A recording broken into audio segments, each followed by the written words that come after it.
সাইয়ারা মুক্তির পরপরই গোটা ভারতের সিনেমা হলে এক অদ্ভুত দৃশ্য দেখা যায়।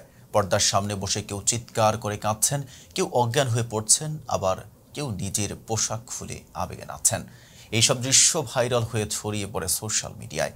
সে সঙ্গে ছড়ায় প্রশ্ন, এসব কি সত্যি দর্শকদের আবেগ, নাকি পেছনে রয়েছে পরিকল্পিত পাবলিসিটি? 2025 সালের এই আলোচিত সিনেমা সাইয়ারা নিয়ে তৈরি হয়েছে বিতর্ক, বিশেষত যখন সোশ্যাল মিডিয়ায় একটি ভিডিও ঘুরে বেড়াচ্ছে যেখানে দেখা যাচ্ছে একজন দর্শক হাতে আইভি ড্রিপ লাগিয়ে সিনেমা দেখছেন। পাশে বসা বন্ধুরা সেই মুহূর্তে মোবাইলে রেকর্ড করছেন। এক অন্য ভিডিওতে দেখা যায় সেই একই ব্যক্তি গভীর রাতে নির্জন রাস্তায় ঘুরে বেড়াচ্ছেন, হাতে তখনও ড্রিপ চলছে, ব্যাকগ্রাউন্ডে বাজছে সাইয়ারার টাইটেল ট্র্যাক।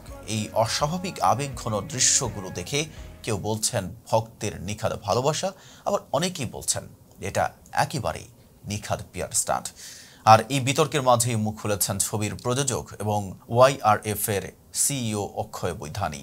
ভারতীয় সংবাদ মাধ্যম ইন্ডিয়া টুডেকে তিনি বলেন, এই ধরনের ইমোশনাল রিয়াকশন দেখে অবাক হলেও আমাদের তরফ থেকে কাউকে সিনেমা হলে পাঠানো হয়নি।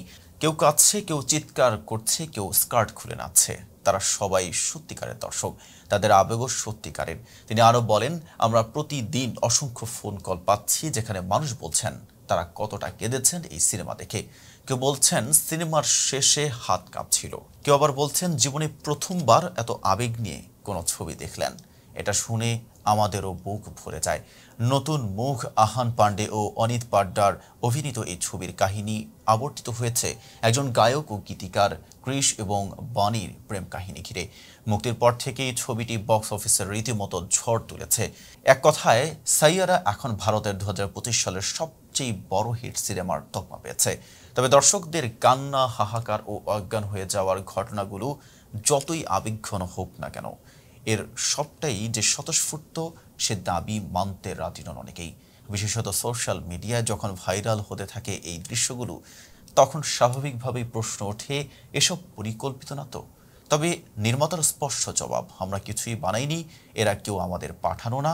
এই আবেগ, এই কান্না, এই ভালোবাসা সবই দর্শকদের নিজেদের। এতক্ষণ সাথে ছিলাম মেহেদি হাসান। ফেজাবি বলের সাথে থাকার জন্য ধন্যবাদ।